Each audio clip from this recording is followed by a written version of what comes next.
안녕하십니까. 만화공인중개사의 저자 이용훈입니다. 오늘은 부동산국법 제8강 시간으로서 8. 용도지어, 용도지구 및 용도구역에서의 행위제한과 9. 지구단위 계획에 대해서 같이 공부하도록 하겠습니다. 먼저 이 용도지역, 용도지구 및 용도구역에서 행위제한은 크게 두 개입니다. 하나는 건폐율이고 하나는 용적률. 그리고 이제 세 번째 건폐율과 용적률과 관련된 세부 사항들을 이렇게 공부를 하겠는데, 건폐율이라는 거는 간단합니다. 이게 건폐율. 그래서 건폐율은 건폐율은 건대라고 생각하시면 돼요. 건폐율의 건자. 그래서 건대. 자, 건대. 이게 뭘 의미냐 하면 대지 면적, 대지 면적에서 차지하는 건축 면적의 비율인데, 건축 면적 나누기 대지 면적 곱하기 100을 해주면 그게 바로 건폐율입니다. 왜냐하면 대지 면적, 건물을 지을 수 있는 이 면적이 있으면 대지 면적이 일단 100이겠죠. 기준으로 보면. 그 중에 건물 면적이 대지 면적보다 클 수는 없죠. 그거보다 좀 작게 짓게 할 겁니다. 그래서 건폐율을 이게 대지 면적 중에서 차지하는 건물 면적의 비율을, 그래서 대지 면적이 100제곱미터고 건물 면적을 60제곱미터로 이렇게 규정을 둔다면 100분의 60 곱하기 100이니까 60%가 된다. 60%, 여기 60% 이렇게 규정을 버리면, 이렇게 건폐율을 딱 규정을 주면 건물은 그 대지 면적에서 60제곱미터 이상을 100제곱미터라고 가정했을 때 초과해서 지을 수는 없습니다. 면적 자체를. 그래서 건물에 직접적으로 면적을 규정을 해주는 거죠. 그게 바로 건폐율입니다. 즉 행위를 제한하는 거죠. 내 땅이 100제곱미터면 100제곱미터 다 나는 건물을 짓고 싶은데 이 면적에, 그런데 그 중에 건폐율을 60%로 해버리면 60제곱미터밖에 못 짓는 거예요. 그렇게 행위 제한을 하는 겁니다. 건폐율이라는 게. 그래서 건폐율은 대지 면적에 대한 건축 면적의 비율을 말하는 거예요. 곱하기 100을 했다는 얘기는 퍼센트로서 비율을 말하는 것이고, 그 건폐율은 대지에 대한 수평적인 규제를 해요. 그냥 수평적인. 딱 하늘에서 봤을 때 그 면적을 규제를 하는 겁니다. 그래서 이 지정 목적은 일조라든가 통풍, 환기, 연소 차단 등 이런 최소한의 공적인 땅이죠. 공지를 확보하기 위해서 하는 것이고, 건폐율의 기준은 용도지역에서의 건폐율의 최대 한도는 국토의 기획 및 이용에 관한 법률에서 딱 정해줍니다. 법률에서 정해주고, 그 대통령령으로 그 법에서 정한 거 이하로 또 세부적으로 정합니다. 그리고 그 대통령령에 따라 시행령이죠. 그걸 기준으로 해서 특별시, 광역시, 특별자치시, 특별자치도, 시 또는 구는 그거에 맞춰서 또 조례를 정하는 겁니다. 자, 이번엔 용적률이에요. 용적률.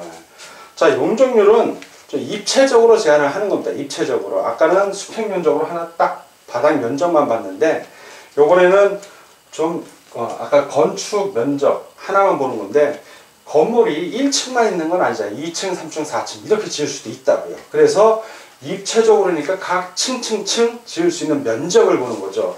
그래서 용적률은 이건 연대라고 여러분들이 암기를 하시면 돼요. 연대. 자, 대는 대지 면적 그대로고, 연은 연면적입니다. 연면적. 그 건축물의 바닥 면적을 합친 것. 그게 연면적이에요. 연면적. 그래서 용적률은 대지에 대한 입체적인 제한을 가하는 것입니다. 그래서 이렇게 지정하는 목적은 일조, 통풍, 환기, 연소 차단 등을 위해서 건축물 주위에 최소한의 공간을 확보하기 위함이고, 그리고 건폐율과 결합해서 건축물의 높이를 간접적으로 제한을 합니다. 자, 예를 하나 들게요. 예를 하나 들면, 자, 예를 드는 겁니다. 건폐율이 60%예요. 지금 60%로 딱 규정이 되어 있고, 이 용적률이 300%라고 정해져 있으면, 이러한 규정을 받는 경우에 지을 수 있는 최대한 바닥 면적을 제일 넓게 하고, 건축할 수 있는 건축 면적을 제일 넓게 하면서 최대 높이를 지을 수 있는 건 몇 층이냐 이렇게 나올 수 있습니다. 그러면 60%는 예를 들어서 100이라고 따졌을 때 단위를 생각하고 60으로 최대치를 할 수 있잖아요. 바닥 면적을. 자, 이렇게 건물을 높이면 이 층수는 300%니까 총 바닥 면적이 300%인 거예요. 300. 그러면 한 층이 60이니까 60으로 나누면 6, 5, 30. 공이 있으니까 300. 5층까지 지을 수 있는 겁니다. 면적, 바닥 면적을, 건축 면적을 최대로 하고, 그리고 그 건축 면적을 동일하게 최대로 넓게 해서 짓는다면 300%의 용적률이 있으니까 5층까지. 그래서 그 용적률을 요 건폐율로 나눠주면 최대 층수가 나와요. 또 층을 더 높이고 싶어. 그러면 요거를 30%만 짓는 거예요. 자, 이 땅을, 바닥 면적을, 건축 면적을 30% 줄입니다. 그럼 반으로 줄었으니까, 층수를 10층까지도 올릴 수 있죠. 근데 또 주의하셔야 할 게 최고 고도지구, 뭐 최저 고도지구 이런 것들이 있기 때문에 다른 건축 관련 규정도 봐야 됩니다. 이론상은 이렇다라는 것을 여러분들이 좀 알아주셨으면 합니다. 그리고 건폐율과 용적률은 그 국토의 및 이용에 관한 법률에 자세하게 수치가 나왔는데 꼭 이어서 요 건폐율과 용적률에 관한 것도 같이 해서 공부하도록 하겠습니다. 자, 이번에는 건폐율과 용적률에 대해서 좀 자세하게 알아보도록 하겠습니다. 먼저 법률, 국토의 및 이용에 관한 법률에서 건폐율과 용적률에 대한 구체적인 수치가 나옵니다. 이게 법에서 정합니다. 법에서 정하고 있는 구체적인 수치. 그래서 일단 용도 지역에 별로 이렇게 규정을 했는데 먼저 용도 지역 4가지 여러분들 항상 머릿속에 두셔야 된다고 했죠. 도반, 농자. 자, 도시지역. 그 다음에 관리지역. 그 다음에 농림지역. 자연환경 보존지역이 있습니다. 자연환경 보존지역. 이렇게 4가지가 있어요. 그래서 1. 도시지역, 2. 관리지역, 3. 농림지역, 4. 자연환경 보존지역. 그리고 이제 또 세부적으로 나뉘죠. 도시지역은 4개가 있죠. 주상공로, 그래서 주거지역, 상업지역, 공업지역, 녹지지역. 이렇게 4가지로 나뉜다. 도시지역은. 자, 관리지역도 3개로 나뉜다고 그랬죠. 왜냐면 농림지역, 자연환경보존지역, 도시지역 이렇게 3개가 있기 때문에 관리지역은 눈치껏 간다고 예전에 얘기했습니다. 제가. 그래서 보전관리지역. 보전관리지역은 자연환경 보존지역의 가장 보존, 그쪽을 생각하시면 됩니다. 보존관리지역. 두 번째 생산관리지역. 농업생산을 생각하시면 돼요. 그래서 농림지역과 관련됐다고 생각하시면 되고, 계획관리지역. 계획관리지역은 그 도시군 관리계획을 생각하시면 됩니다. 그래서 도시지역에 가깝다라고 꼭 그런 건 아니지만 그렇다라고 생각하시면 큰 무리가 없습니다. 자, 이런 지역에서 이제 건폐율하고 용적률을 법에서 딱 규정을 내리고 있습니다. 이제 구체적으로 각각에 대해서.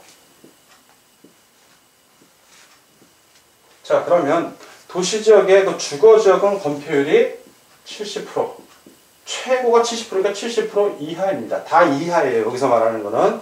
자, 용적률은 500% 이하입니다. 500% 이하. 자, 상업지역 같은 경우는 90% 이하고, 상업지역은 주거지역보다 더 높게 해주죠. 면적을.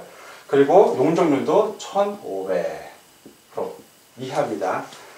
자, 그리고 공업지역은 70% 건폐율이, 그리고 용적률은 400%입니다.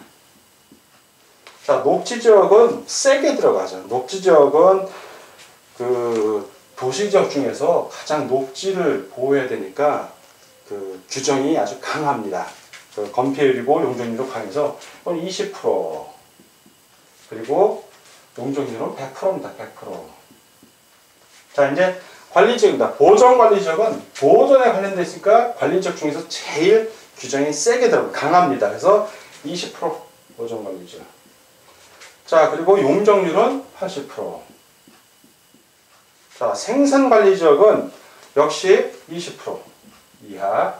다 이하입니다. 그리고 80%. 농림지역하고 같게 보는 겁니다. 거의 비슷하게. 계획관리지역은 도시에 가깝다고 그랬으니까 요 앞에 보존이나 생산보다는 좀 풀어줘요. 그래서 이건 40%입니다. 40%. 그리고 그 계획관리지역의 용적률은 100%입니다. 100%. 좀 앞에보다 좀 커지죠. 여기는. 자, 이제 농림지역은 농업하고 임업하는 지역이니까 여기 20%입니다. 그리고 용적률은 80%입니다. 80%. 자연환경 보존 지역 역시 20%, 80%. 가만히 보면 요 보존자, 생산자, 그리고 농림지역, 자연환경 보존지역은 20, 80, 20, 80, 20, 80, 20, 80 다 똑같아요. 그래서 이해를 하시면 크게 암기해도 어렵진 않습니다. 그리고 용적률하고 건폐율 용적률을 제일 완화해 주는 건 어디냐? 상업적이죠. 장사하는 곳은 높은 빌딩들 많잖아요. 상가를 이렇게 보면 1층짜리 상가가 어디 있습니까? 다 높죠. 도심지에 있으니까. 그래서 이게 높게 해주는 겁니다. 높게. 자, 이렇게 정리를 하고, 그리고 세부적인 거, 국토개임이 이용하는 법률 시행령, 대통령령 시행령에 또 규정된 아주 자세한 거, 몇 프로부터 몇 프로 사이, 이렇게, 요 70% 이내에서 제1정 주거지역, 제2정 주거지역, 뭐 이런 게 있으면, 전용 주거지역 뭐 내에서의 세밀한 것들은 또 시행령이 나왔습니다. 그 시행령에 나와 있는 것들은 우리 만공교재 공법 145페이지에 있으니까 그걸 참조해 주시고, 또 건폐율하고 용적률의 규정에 대한 특례가 있습니다. 그거 역시 우리 만공교재 146페이지를 참고해 주시기 바랍니다. 자, 이어서 용도지역의 미지정 또는 미세분지역, 지정을 안 한 지역들이 있어요. 그런 거에는 어떻게 행위 제한, 뭘 기준으로 이게 건폐율 용적률을 산정할 것인지, 그거에 대해서 계속해서 공부하도록 하겠습니다. 자, 이번에는 용도지역의 미지정 또는 미세분지역에서의 행위 제한 등에 대해서 알아보겠습니다. 역시 이 건폐율과 용적률 이 부분에 있는 공부를 하는 겁니다. 자, 용도지역이 있는데 용도지역을 지정을 안 했어. 미지정. 지정이 안 되어 있는 경우도 있습니다. 그리고 미세분.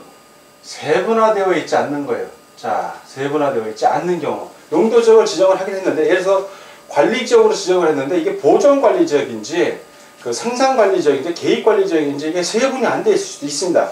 그런 지역은 어떻게 하느냐? 이런 규정입니다. 자, 그래서 먼저 첫 번째, 도시지역, 그리고 관리지역, 농림지역, 자연환경 보존지역, 이 네 가지 도관농자가 있는데, 용도지역. 이걸로 용도 어느 하나가 결정했는데 안 돼요. 용도지역이 결정이 안 돼 있어. 어떤 땅에 대해서, 토지에 대해서. 자, 이런 경우에는 어떻게 하냐? 뭘 기준으로 행위 제한을 할 것인가? 이럴 때는 규정이라는 거는 무조건 제일 센 게 기준입니다. 개발을 못하게 해야죠. 요 아무 지정을 안 했는데 도시지역처럼 개발을 하게 하면 안 되니까 바로 보존지역, 자연환경 보존지역이 기준이 되는 겁니다. 이럴 때는. 뭐가 규정이 안 돼 있으면 그 강화하는 쪽으로 가는구나.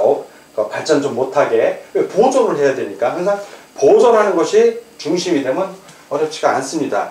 마찬가지로 이제 도시지역이나 두 번째 세분화된 게 도시지역하고 관리지역인데, 도시지역으로만 지정이 됐지 세부적 주거, 상업, 공업, 녹지지역 어느 분지 정해지지가 않을 수도 있고, 관리지역인데 이게 보존관리지역인지 생산관리지역인지 개입관리지역인지 어디 안 돼 있는 거예요. 그럴 때는 개발이 안 되는 거, 보존하는 쪽으로 생각하시면 됩니다. 그래서 도시지역인 경우에는 가장 강하게 되는 것이 녹지지역입니다. 녹지지역. 자, 녹지지역인데, 녹지지역도 세 개로 구분했는데 그 중에 하나 가장 센 게 보존녹지지역이에요. 보존녹지지역. 그래서 도시지역으로만 지정이 되어 있는데 세부적으로 지정이 안 됐다 그러면 보존녹지지역을 기준으로 합니다. 자, 그리고 관리지역인데, 역시 관리지역인데 세부적으로 구성이 안 돼 있어요. 그러면 이것도 보존관리지역.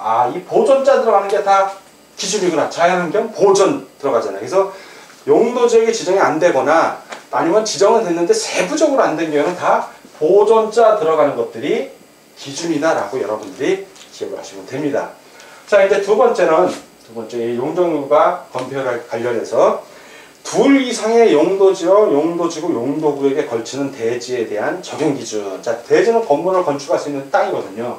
자, 이렇게 대지가 있는데, 하나의 대지, 여기다 건물을 지을 수 있습니다. 그런데 일부는 뭐 예를 들어서 도시적 내에 여기는 도로가 앞쪽에 있다고 해서 이건 상업지역이고, 요 대지는 또 일부는 주거지역이고, 일부는 녹지지역, 뭐 이렇게 걸칠 수가 있어요. 세 개. 하나의 대지에 세 개의 용도지역이 거칠 수 있습니다. 대부분 이렇잖아요. 대부분 그냥 상업지역은 상업지역, 주거지역은 주거지역 이런데, 혹시 법률이라는 거는 만약도 대비해야 되기 때문에 이렇게 걸치는 경우는 어떻게 할 것인가? 무엇을 기준으로 할 것인가?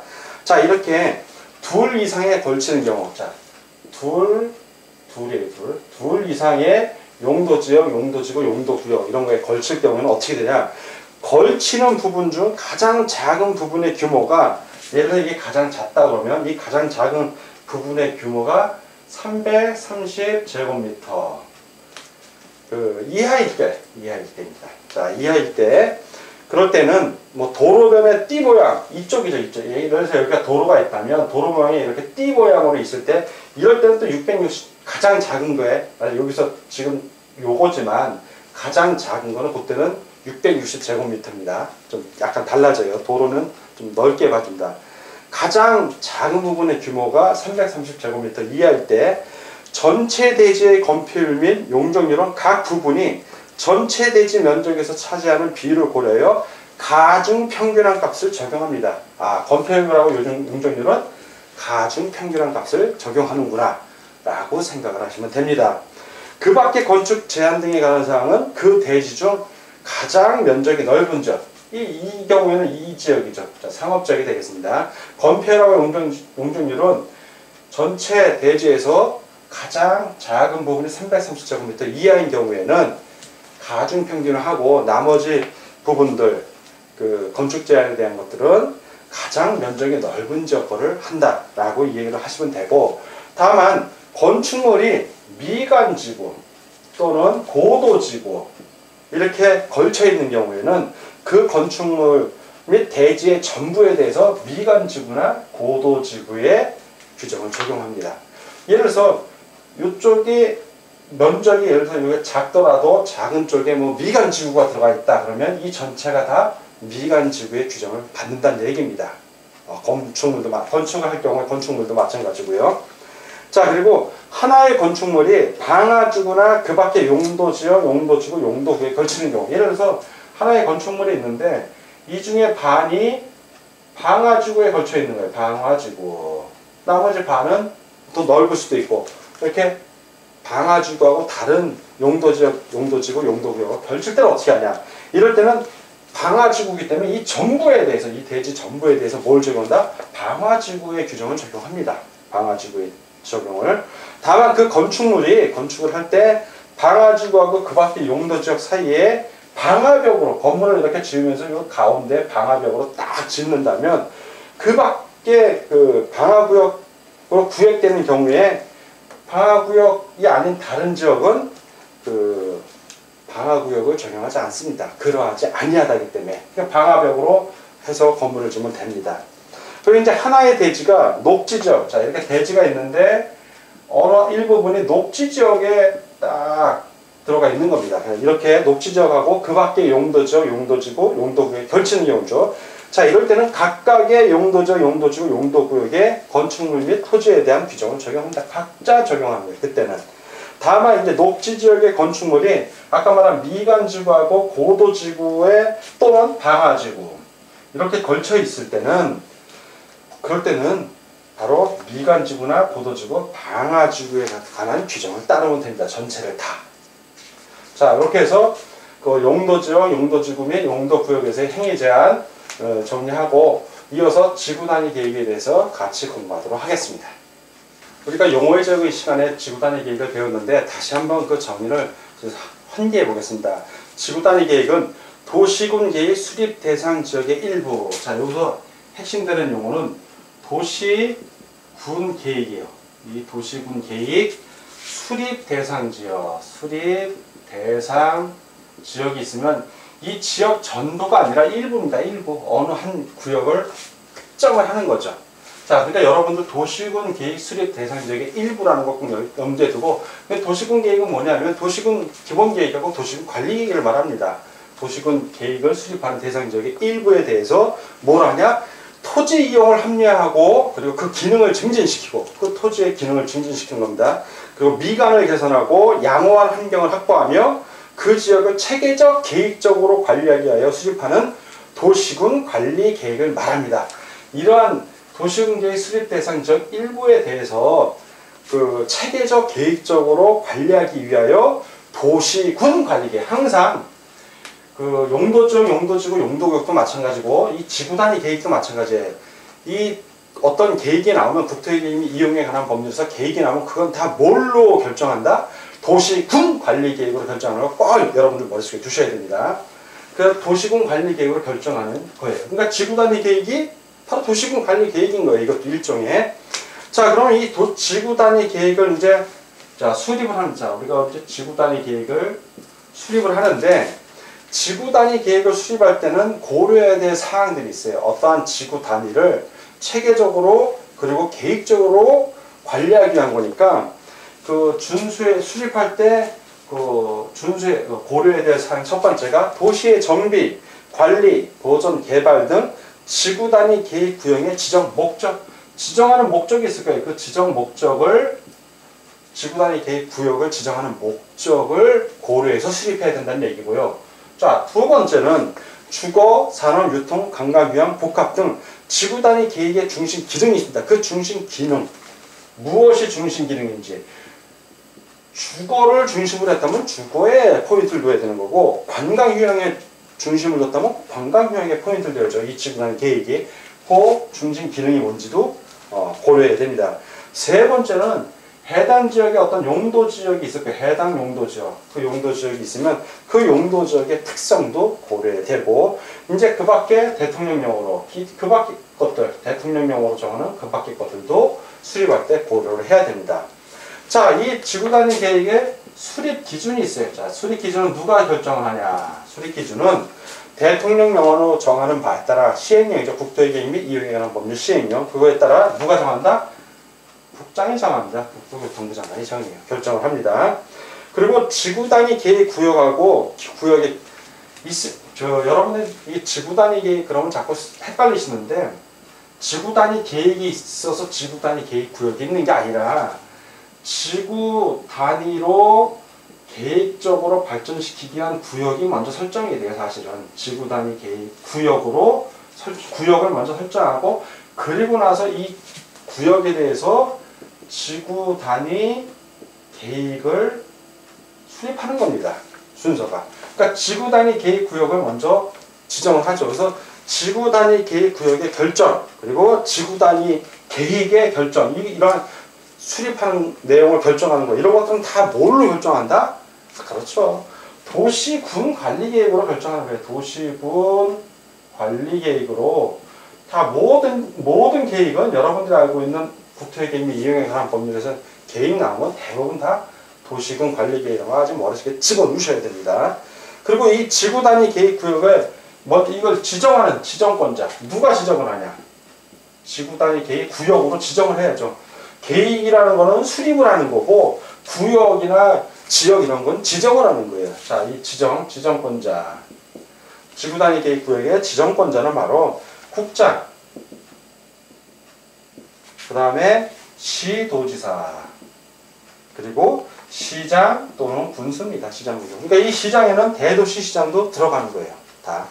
자, 이런 기관들이 지정권자고, 그리고 참고로 시장 군수가 입안을 한 지구단위 계획 구역에 시장 또는 군수가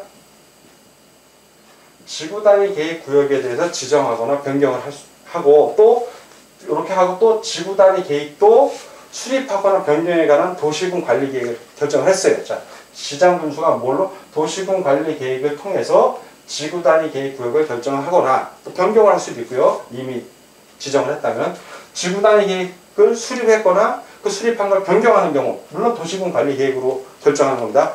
이런 경우에는 그 도시군 관리 계획은 해당 시장 군수가 직접 결정을 합니다. 이 시장 군수가 지구단위 계획구역 지정이나 결정 또는 지구단위 계획 수립에 대한 변경, 이런 거에 대해서 도시군 관리 계획은 시장 군수가 직접 합니다. 이렇게 직접 한 경우에는 시장 군수가 직접 입안하고 결정한 지구단위 계획구역, 시장구, 자기 관할 구역 내에 있는 겁니다. 그거에 대해서는 그 도시군 관리 계획의 지정 도면을 도지사에게 승인을 받지 않아도 됩니다. 시장 군수가 도시군 관리 계획을 결정할 때는 도지사의 승인을 받아야 되는데, 이게 지구단위 계획구역, 도시군 관리 계획이라 하더라도, 결정이라 하더라도 이 지구단위 계획구역하고 지구단위 계획에 대한 것은 시장 군수 본인이 수립하거나 지정한 것만큼은 도지사 승인 대상이 아니죠. 왜 지형도면을 얘기를 하냐면 도시군 관리 계획을 결정을 했어요. 자, 결정을 해서 고시도 했어. 근데 이게 효력을 발휘하려면 뭘 해야 된다? 그렇죠. 지형도면을 고시해야 되잖아요. 지형도면을 고시해야 돼요. 지형도면을 반드시.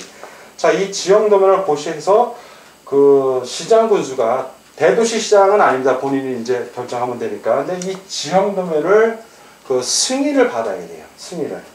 작성해서 도지사의 승인을 받고 고시를 해야 되는데 시장 군수가 지구 단위 계획 구역만큼은 도지사 승인을 받지 않고 지형도면을 고시하면 되는 겁니다. 그래서 일단 오늘은 지구 단위 계획구역 그 앞부분 배우고 다음 시간에 이제 지구 단위 계획에 대해서 좀 더 자세히 배우도록 하겠습니다. 오늘 부동산 공법 제8강 시간이었고 8. 용도지형, 용도지구 및 용도구역에서의 행위제한과 지구 단위 계획에 대해서 같이 공부했습니다.